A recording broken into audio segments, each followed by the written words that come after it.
narito na naman tayo para sa isang napaka-sweet at nakakakilig na love story nila Kalingap Edu at Ate Viancy. Tulad mo ay aking makilala. Para sa pagpapatuloy ng ating love story ay ikikwento nga natin ang mga highlights na nangyari sa birthday ni Ate Viancy. Napakarami ang mga nangyaring masasayang mga memories sa kanya noong kanyang birthday dahil napakaraming mga dumalo na nagmamahal sa kanya.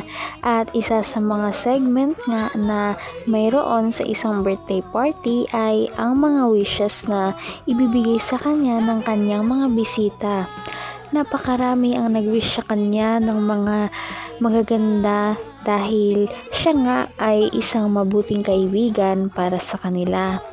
Kasama na dito ang mga Kalingap Angels na talagang naiyak pa nga sa pagkikwento ng kanilang buhay na nakilala nila si Ate Viancy.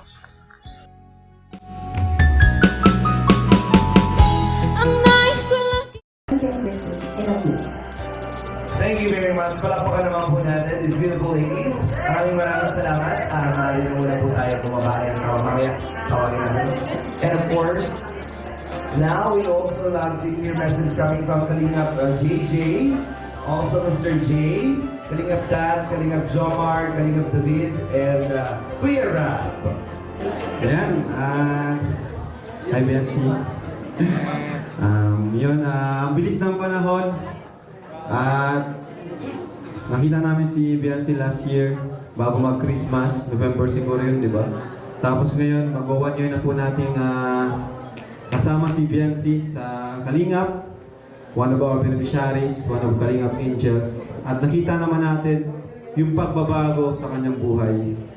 So, pwede po bang palakpakan natin ang Team Kalingap sa panguna po ni Kuya Bal dahil po sa achievement na ito. Kita mahal.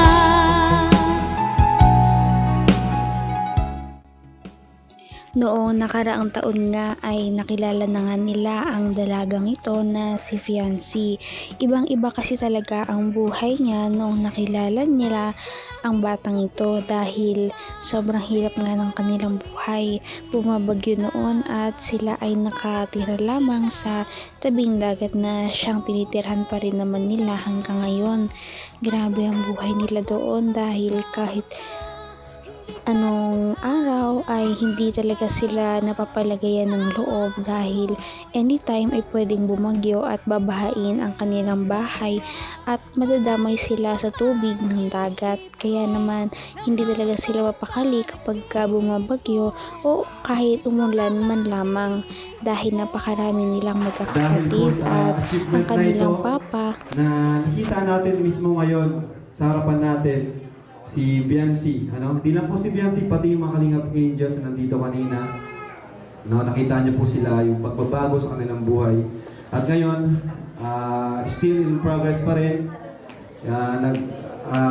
Gusto pa rin maabot ang kanilang pangarap. At nandito sila sa Team Kalingap para samahan ang Kalingap, pangunan ni Kuya Bal. Siyempre ako po. So, Viancy, wish ko sa'yo happy birthday muna pala. Happy birthday, happy 70th birthday. And sana huwag kang magbago. Kasi diyan kami nahal ng mga taong sumusuporta sa iyo, mga sponsors. Thank you po pala sa mga nag-sponsor. Di po pwedeng di kayo mawala dito kasi kayo, wala rin po itong event na ito kung di po dahil sa inyo. Kaya yun, sana huwag kang magbago dahil mahal na mahal kanila dahil sa Hindi ko naman akalain na hindi ko rin inaasahan. Kaya naman grabe ang pagpapasalamat talaga ni Ate Viancy dahil kung wala ang Kalingap team ay hindi magbabago ang kanyang buhay. Dati lamang ay naglalabandera siya para makatulong sa kanyang pamilya. Ngayon ay hindi na nga ito nangyayari dahil meron na silang sapat na pangtustos sa araw-araw dahil sa tulong ng kanyang mga sponsors at mga nagmamahal sa kanya. Sana nga ay magtuloy-tuloy na ang ganitong mga pangyayari para naman makaahon na talaga si Ate Viancy sa hirap pati na ang kanyang pamilya. At mangyayari na nga ito dahil sa dami ng mga bumabahang blessings sa kanilang pamilya. Ngayon'y abot kita mahal. Mga supporters nila dahil sa kung ano sila. Kaya yun, at huwag kalimutan yung mga taong nandyan sa tabi mo ng panahong walang-wala ka pa, di ba? Salamat kay Dr. Love, kay Kuya Patrick, na nandyan sila. At yun, sana maabot mo yung pangarap mo na maging isang flight attendant or kung ano man, kung magbago man, sana maabot mo. At yung mga panalangin mo, sana sagutin ni Lord. So yun lang po. Happy birthday ulit.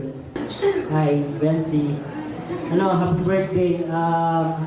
Ang ano ko sa'yo, wala akong wish pero gusto kong i-share sa'yo itong isang verse na nabasa ko. Pero, ikwento ko lang sa inyo kung paano ko na-discover at nakilala ko yun. Nagkakilala kami si Francis. Si Patrick, sorry. Kasama ko si Patrick na kontrabida doon sa Rosia. Noong panahon na yun.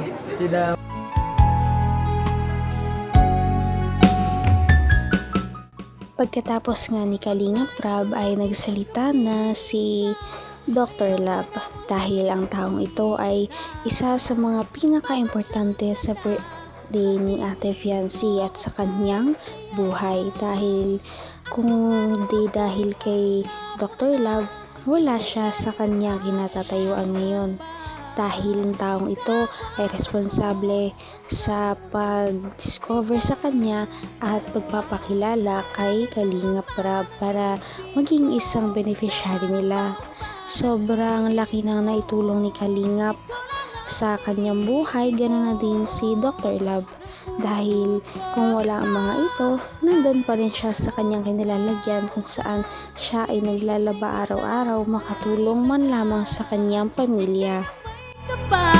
Iyo'y abot kamay. Saan ko Patrick, halika? Pakainin kita, bibigyan kita maraming pera. Hanapan mo ako ng pinakamagandang babae na bata.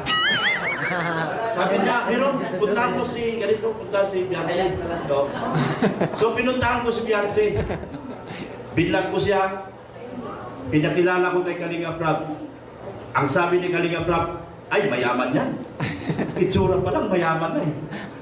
So sabi ko, sige Beyonce, tuloy na tayo. Pagkasalang ako, na baka isang araw magugustuhan ka ni Kalingap Rab. Habang mga third vlog na siguro yon, second vlog o third vlog, sabi ni Kalingap Rab, gusto ko siya. Pero sabi ko, paano to si Beyonce magkakalab team kung yung taong pinakagustong maging love team niya, may Hindi ka rin nag-alilangan pa. Ikaw at ako'y Hindi maiwasan ni Dr. Love na maiyak dahil proud na proud talaga siya sa kanyang alaga na si Ate Fiancy. Napakalayo na ng kanyang marating dahil sa pagmamahal sa kanya ng kanyang mga sponsors at supporters. Sana nga ay magtuloy-tuloy na ito. Napakabuti rin talagang bata ni Ate Fiancy, maging anak, kapatid, kaibigan, classmate, at isang kalingap angel. Kaya deserve niya talaga ang kanyang birthday celebration na ito at panigurado na hindi naman ito ang huli dahil alam naman ng lahat na masusundan pa ito sa kanyang debut. At yan ang inaabangan ng lahat. ngayo'y up ng puso. Napaka-sweet talaga nila at napakabait ng tambalang ito kaya maraming sumusuporta. Kaya naman sana ipatuloy natin silang suportahan at mahalin si Fiancy, si Kalingap Edu at ang Kalingap team. Yan lamang at maraming salamat sa panonood. Abangan natin kung magkakatuluyan ba talaga si Kalingap Edu at Fiancy. Hanggang sa muli. Bye! Ngayo'y abot kamay na kita. Mahal